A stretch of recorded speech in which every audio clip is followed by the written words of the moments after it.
Good day, folks. This is Greg Judy at Green Pastures Farm. This morning, it's a beautiful morning. Jan and I came over to move the bulls. I just got done with the grazing school yesterday, and had a great school. There was a lot of people came from all over the country.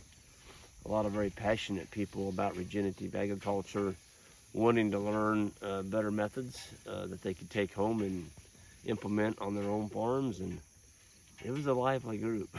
Yeah, we had someone from Canada. Yeah, there's some from Canada. There was people there that didn't have a farm. They were just wanting to learn the basics before they jumped in and saw how hot the water was and avoid making costly mistakes, which I think is an awesome thing to do. Because it doesn't take long to go through a lot of money and you've wasted it on stuff that you don't need, or you did it wrong and you got to redo it. That's even worse. So yeah, it was a good 2 days, and we had beautiful weather for it. Oh, perfect weather. Dang. It was in the low 80s. In the morning, people were drinking coffee to stay warm. And a shout out to Dan for bringing the coffee. Yeah, shout out to Dan for bringing your coffee, dude. That was awesome. I told him first morning I took a cup of it. I'm like, you know, this doesn't taste like Folgers. And he goes, I hope not. And it wasn't. I'm going to show you what the bulls are doing here. We're giving them little narrow strips all across our ram farm here. So you can see there's a wire and then there's a wire. Yeah. I've made the strips. I've increased the size of my strip a little bit because I think I was pushing my bulls a little bit too hard. But look what they're doing. Well, first, let's show them what's back here. Well, yeah, this is pretty good feed. There's a lot of brush in here. There's also a lot of forbs. Here's some broom sedge, which isn't the best. But there's Korean Lespedeza down in here. There's a little bit of clovers. Of course, we got fescue, you got orchard grass. Foxtail. There's some big blue stem in here. Oh, look here. This is your locust. This is the black locust, not the honey locust. Now, some people say black locust is poisonous to animals. If you just got a little bit of it, the animals actually kind of enjoy eating it. I've never lost an animal to it. Here's our beggar's lice. That's a legume. The bulls, you'll see them, when they get in a bunch of that, they just have it all over their face, or they've just been eating the heck out of it. And what's this stuff here? This is sumac. This is sumac. I'm going to show you what they did to the sumac up here. Gone. They're nailing the leaves on it. Okay. The fence is right here, so they only get to eat part of this one.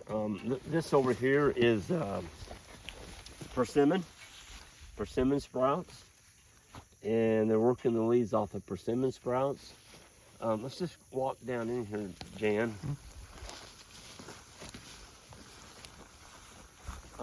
Here's Sericea Lespedeza. That's the nasty one, what they call the invasive.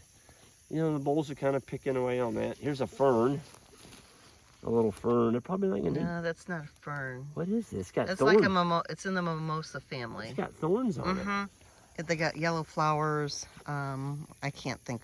And then if you notice the leaves, when you do that, they oh, check that out. Look at that. Did y'all see that? Dude. Watch this.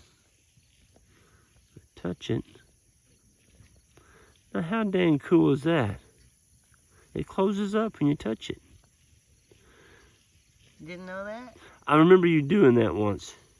Yeah. I forgot what plant it was. There's another. Let's do it down here. I don't think I touched it hard enough. Oh, there it goes. Look at that. So I forget what the name of it.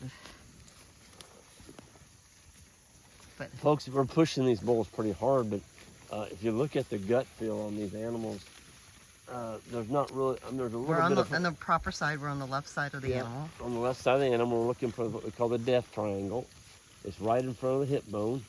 That bull, there's just a tiny little dimple there. This next one coming along, 271. And even the ones down the bottom. They're all pretty much flush. I don't see anything that's limited real bad. We've got 26 bulls in here, and they'll be on this strip for a day. They'll be on this strip for a day, and then we'll roll the next wire up. And so we thought we would get about 14 days off the ram farm. Well, we were really badly mistaken.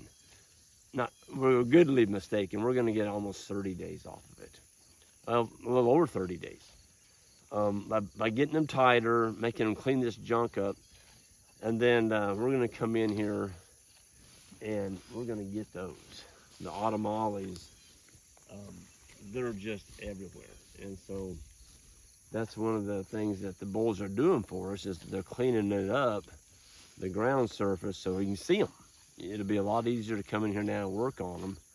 Just do a panscape behind us there, Jan. Look at how they cleaned that up. So over here is a autumn olives and autumn olive. So they're all down there. There's probably 4,000 or 5,000 of them in here. And little baby cedars.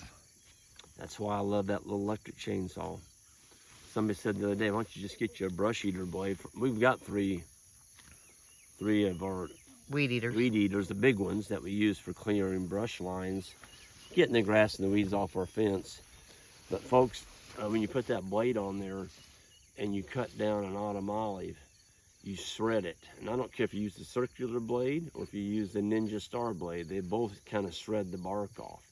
Well, when you go to paint it and you don't get that brush killer on all that bark around that, down, and it runs down the bark, you're done. It's going to come back. And to me, it's a lot of work. I don't like doing things twice. And so with that little electric chainsaw, you can walk into a clump of them that big around. And I'm serious, you can take it, and I'm on my knees, I'm not bending over. I just go zoom, one pass, done. Got them all. And then you got a nice little round surface, all the bark's intact. I dip down with my paintbrush and I paint those stumps. I don't like spraying. We were coming over here today and somebody sprayed the fence row along the road, and it was nasty. They killed everything. They killed the grass. It's just. That's the thing. They killed everything. Not into that. We're very much only that spot. I mean, it is a tool. It's a tool in your toolbox, folks. And when you've got invasives trying to take over, and you don't, we've got goats.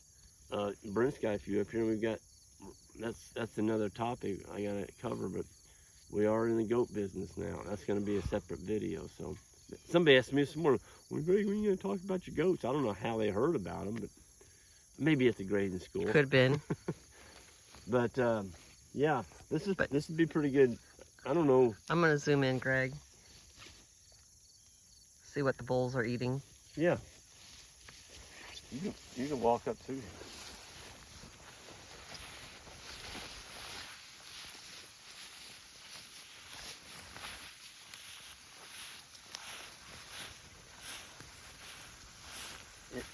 It looks like they're eating the tender parts of the fescue plants right now.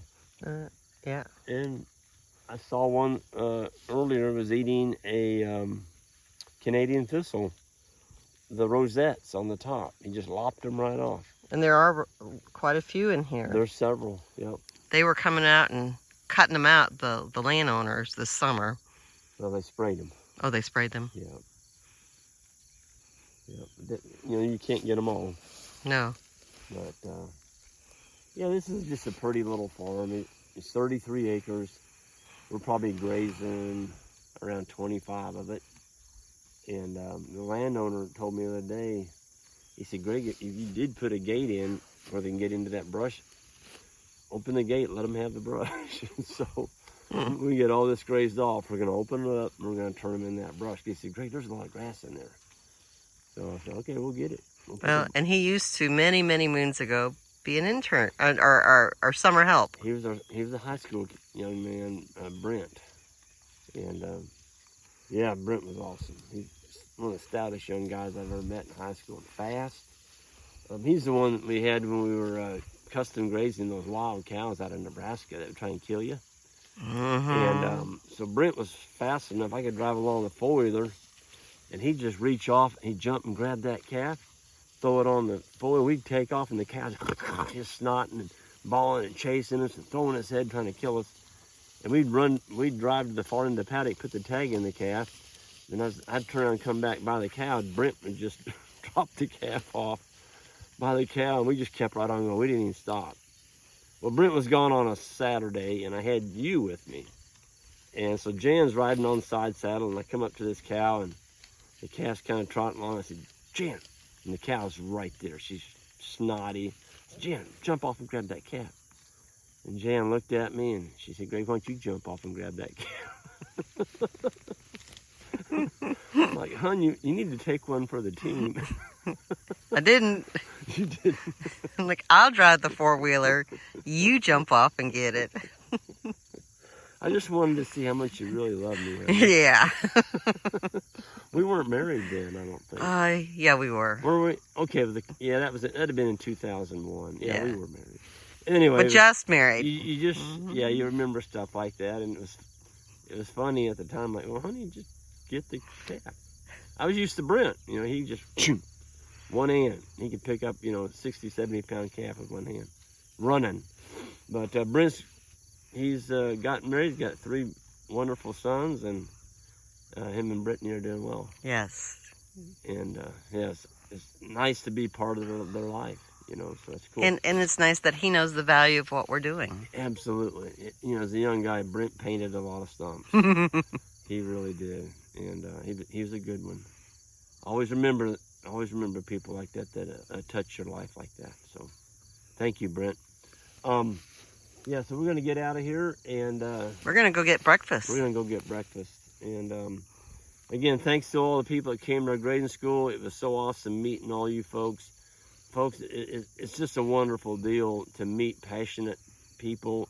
And there was one guy there, Bob. I think he's from Ohio. He told me before he came, Greg, I'm gonna be the oldest guy there. I don't know what he was, 70, and 68 or 70, and he's one of the most passionate. And he gave me a handshake. I thought I grabbed a hold, and boy, he had a good firm handshake. And he's conventional. Him and his son had farmed conventional all their life, row crop. And he said, "Great." He's the one that made the comment yesterday. We were out in the paddock in our pasture walk, and there was just hundreds and thousands. I don't know. There's probably thousands of these dragonflies flying over the top of the cattle, and everybody's like, man, what is going on? Well, it was the flies on the cows. That's their primary food source. And he said, he got very emotional. Bob spoke up and said, well, when I was a kid, I can remember stuff like this on my farm. He said, but between my dad and me and the way we farmed over the years, he said, you don't see that anymore on conventionally cropped land. Why don't you see all that insect life? They've killed it. All these sprays, they're spraying for all this stuff. They've killed all the dragonflies. Folks, if you don't have dragonflies, you don't have life. And spiders. And spiders and all this other stuff. So we need some insects. So anyway, I'm going to get out of here. Everyone have a good one. Hit that subscribe button on the way out, and we'll see you next time.